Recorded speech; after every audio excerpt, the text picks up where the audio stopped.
Hi, I'm Jilly G. Welcome to my kitchen. Today I'm going to show you how to make my gluten-free cheese crackers. They're kind of a copycat version of a cheese cracker, a little square cracker with a hole in the middle. They're super fast and easy to make, really not very many ingredients at all. And then I'm also going to be making an onion bacon dip to go with my crackers. So I've got some bacon here in my frying pan. I'm going to get this turned on, and it's already cut up into little pieces. And that can cook while I'm getting my dough together for my cheese crackers. So I have part of a brick of cheddar cheese. And this is medium cheddar. You could use a sharp cheddar if you wanted to. I've made these crackers with this kind of cheese and sharp. It works with either cheese. It just depends on what flavor of cheese you like more, or what you've got in your fridge. Today, this is what I've got in my fridge, so this is what I'm using. So I just need 1 cup of my cheese, and that's almost the 1 cup that I need. And I'm not super packing it in there, but kind of. You don't want it too loosely packed in there, then you won't have enough cheese, but you also don't want to pack it in too much and have too much cheese for your crackers. I'm going to get this out of my way. We'll need our cutting board again. You don't have to use a food processor to make these crackers, but it really does make fast, easy work of making your crackers. So I've got 1.5 cups of my gluten-free flour, all in there. And then in this bowl, I've got 1.5 teaspoons of salt, 1/8 teaspoon of cayenne pepper, 1/2 teaspoon of turmeric, and 1 teaspoon of baking powder. All in there. And then this is 1/3 cup of butter. You want it to be chilled and firm. And I always cut it up into little cubes because it kind of helps the food processor out a little bit. And then in goes our 1 cup of cheese. And then I've got 1 egg here. I'm just going to give it a little bit of a whisk. That way we don't have chunks of egg that aren't mixed in to our cracker dough. And then I do have 1/2 cup of water. We may or may not need some or all of it. So now I'm just going to pulse this together. And then this is what we want it to look like. It looks like cheesy breadcrumbs. So with the food processor on low speed, I'm going to pour in my egg. And I'm going to use my fork here. So it is coming together with the egg, but I do need to add a little bit of water. So again, on low speed, I'm going to slowly pour in water until the dough forms. But you want to give it a minute to come together and absorb the water. So we'll just go a little bit at a time. And with the water, you can always add more, but you can't take it away once you've added it in. So always err on the side of less water. And that looks really good. And that is what I'm looking for. I'm looking for the dough to really make the machine struggle a little bit and come together and form a dough. And I'll tell you, I don't think we even used maybe a tablespoon of water. Because I've used a whole egg, it makes it so we don't have to use a lot of water. If for some reason you wanted to make this recipe without an egg, then you would need to use some xanthan gum in your flour, and then you would probably need to add in a little bit more water to get the right texture of your dough. And then I don't know if I even mentioned, I've got 2 pieces of plastic wrap here. And then I'm just going to mash my dough into a ball, although it doesn't really matter. And then kind of equally divide your dough in half. This dough is much easier to roll out in smaller portions than to do all of it at once. But I do kind of flatten it a little bit. That way it kind of gives it a head start for the rolling pin. And then the reason I've got my plastic wrap here is we do need to chill our dough a little bit before we roll it out. I always like to wrap it in my plastic kind of loosely. Give myself some room here. And then I can roll out the dough just a little bit before it goes into the fridge. Helps it to chill a little bit quicker, and it's flat, so I don't have to work so hard to flatten it out when it's pretty cold.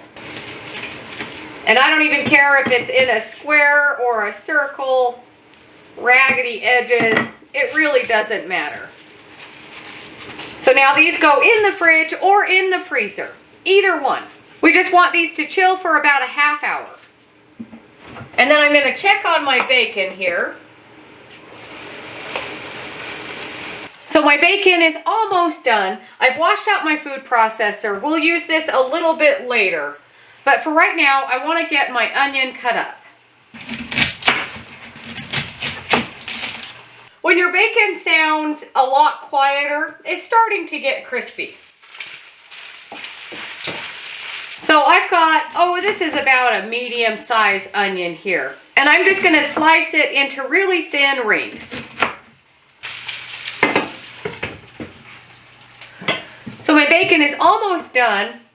I've got all of my onion cut up. I'm just going to break apart my little slices here, just so they're not all stuck together. If you've never made caramelized onions before, they really are delicious. And so I do want them to be kind of in not really big pieces, but I don't want them to be in full-on slices. I want them all separated so they caramelize. And this onion sure is getting my eyes going. And I could have just put this all on the cutting board instead of getting a bowl dirty. And that's fine. That's all right. This recipe is easily doubled. You can make a lot of this. Just depends on how many people you're having for a party or a party that you're going to. And then the same thing with the crackers. You can easily double the cracker recipe. Although if you have a much larger food processor or if you're doing it by hand. One batch is about all that my food processor can handle at a time of cracker dough. And you don't even need fancy knife skills. If you were having a close-up of my chopped onion here, you'd see that all of my slices are different sizes. That's all right. It won't even matter at the end result. Caramelized onions are delicious in so many different recipes. You could even do a super large batch of caramelized onions and just put some of them in the freezer for something else. Or put them in something else. Onions are done, and I think my bacon is also done. So turn your heat down to low. And then I've got a plate lined with paper towels right over here. And then I have a small jar. I always save my bacon grease. And then I have reserved, maybe a tablespoon or so of my bacon grease in my pan. I didn't get a little bit of bacon here. There we go. I don't even mind that my pan is kind of dirty with all of the little bits of bacon. I'm just going to dump in all of my onions. And I've got this on low heat. I'm going to turn it up just a little bit to about medium low. I'm going to add in a little bit of salt and a little bit of pepper. This is to taste. Add in however much you like.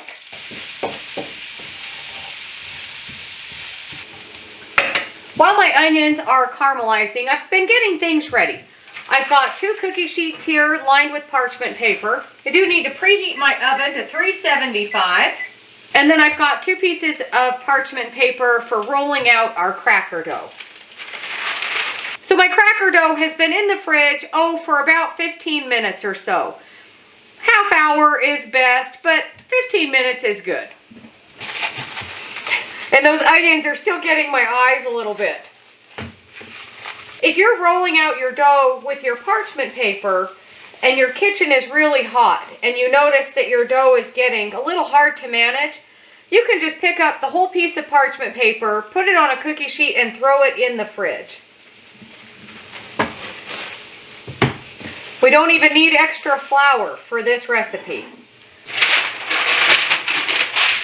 So between 2 pieces of parchment paper, we're going to roll out our cracker dough. And because it's already a little bit flat, we don't have to work so hard, as opposed if it was a big ball of dough.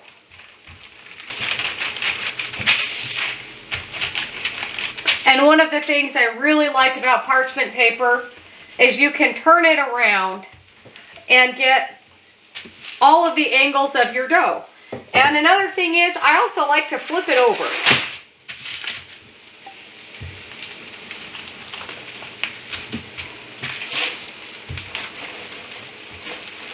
forget about your onions.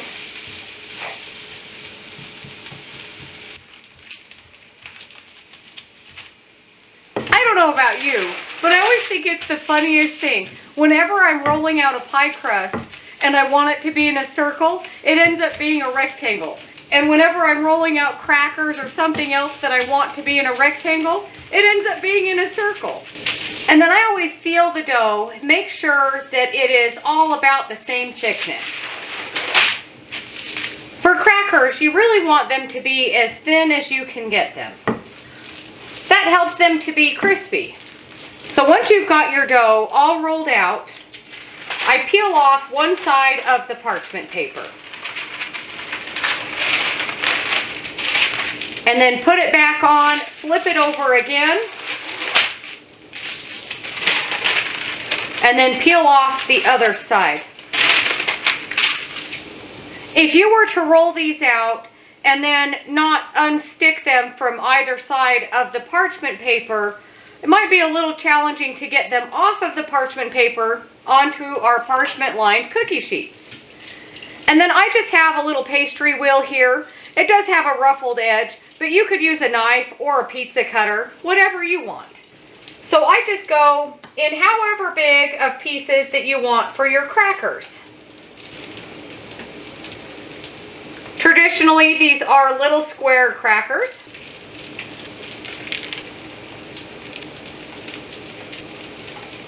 But I kind of like a little bit of a rectangle.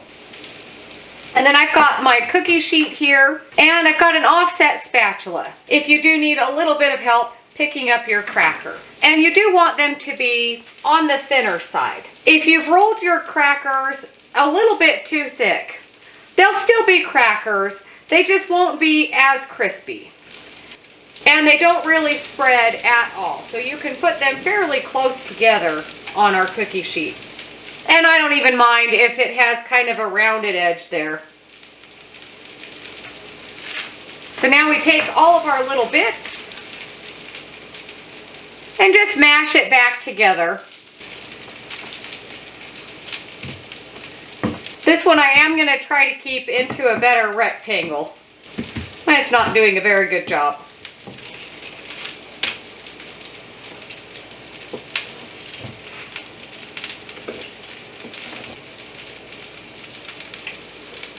And then these last little bits, I'll just roll with my other dough. Check on our onions here. So I'm going to turn the heat off. And some of my onions are a little bit darker than I wanted them to be, and that is just fine. I'm just going to let them stay in the pan while I finish up with my crackers. So I just have, it's a barbecue skewer here. If you don't have a skewer, you can use a toothpick. But I like that this skewer is a little bit bigger than a toothpick. And of course, my crackers are a lot bigger than what you would see in the store. So now that my first tray of crackers is all finished, I'm going to set that aside. I'm just going to get the rest of my cracker dough rolled out and put on my next cookie sheet. And then you can bake them in the oven at the same time. If you want to, you can bake them one at a time while you're rolling out your second batch of dough. But I like to bake them both at the same time. Then I don't have to deal with worrying about burning them in the oven. Although that's what a timer is for. And I think I did too good of a job with my plastic wrap here. I don't think there's an end. I'm going to save my little pieces here for when I re-roll my bits of ends with this one. So same parchment paper. No need to get new parchment paper.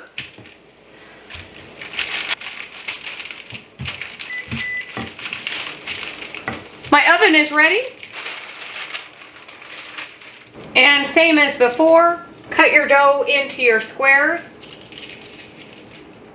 And if you didn't notice, I forgot to loosen the other side of my parchment paper from this dough. But then this is where your little offset spatula comes in and helps you release your crackers from the parchment.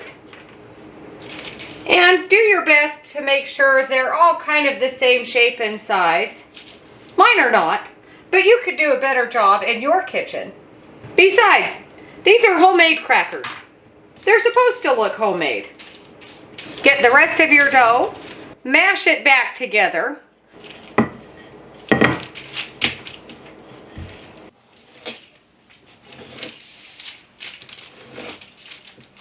Once you've got your dough all rolled out into your crackers, do the same thing. Poke each cracker with your skewer.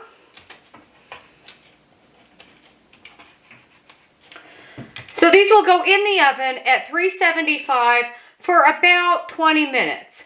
I usually go for about 10 minutes and then I switch them around in the oven and then go for another 10 minutes and then sometimes maybe a little bit extra.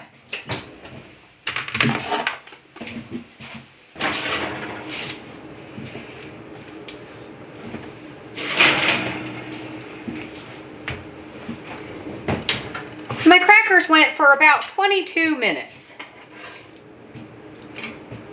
Now we just remove them to a cooling rack. And this is what you want them to look like. So the thinner they are, they do get a little bit darker around the edges than opposed to a thicker one. And you can see that mine are all different shapes and sizes. So that's all right. While my crackers are cooling off, I washed out my food processor. I think I said that already. So I've got my onions here, and they shrink down to such a small size. Then I've got my bacon here. This was about 1 pound of bacon, and I only want to use half of this for my dip. Who doesn't like extra bacon? If you've got extra bacon, you could make my bacon corn chowder. That recipe is in my cookbook. You could also make my bacon zucchini cheddar muffins, also in my cookbook. So I want to chop up my bacon and my onion really finely. And you don't have to make this dip in a food processor. It just makes fast, easy work of cutting up our bacon into smaller pieces and of course cutting up our caramelized onions. I've got 4 ounces of cream cheese.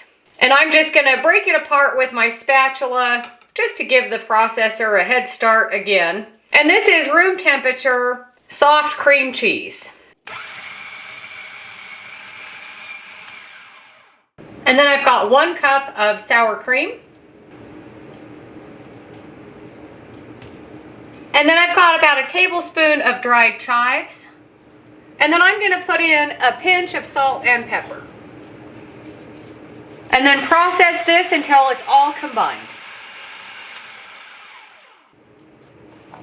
And of course, with something like this or a stand mixer, it doesn't always get mixed in on the sides. So just very carefully scrape off your blade. But if you're using a stand mixer, it doesn't have a blade. So I just mix everything in. This is where I'm going to taste it. See if I need to add in any more salt and pepper. And I think I am going to go just a little bit more salt and pepper. Sometimes you never know. Bacon is kind of salty. And then it also depends on how much salt and pepper you put on your onions when you're caramelizing them. So do your best to mix that in. It's kind of hard with the hole in the center of the food processor bowl. Oh, don't do that. So I've got a nice little bowl here. This is a type of dip that you can serve warm. You could serve at room temperature or cold straight out of the fridge. Give it a really good stir if it's been in the fridge for a while. Kind of helps to soften it up a little bit. And then I've got a nice platter here. And then we can just take some of our crackers and place them around. So once you get your crackers on there, I also have some of my gluten-free Ritz crackers. These are much smaller than my cheese crackers, but that's just fine. This way you have a variety of crackers. Whatever kind of crackers that you like to go with a bacon onion dip. And the recipe for my Ritz crackers is also here on my channel. Whenever I make crackers, like this or like my Ritz crackers, I always usually end up making a double batch. They freeze so well. As long as you don't crush them in the freezer if you put a roast or something on top of them. But they freeze really well. Thaw them in the fridge and they're good as new. So it sure looks pretty on a platter. And then you've got your dip in the middle. So let's taste one of my cheese crackers.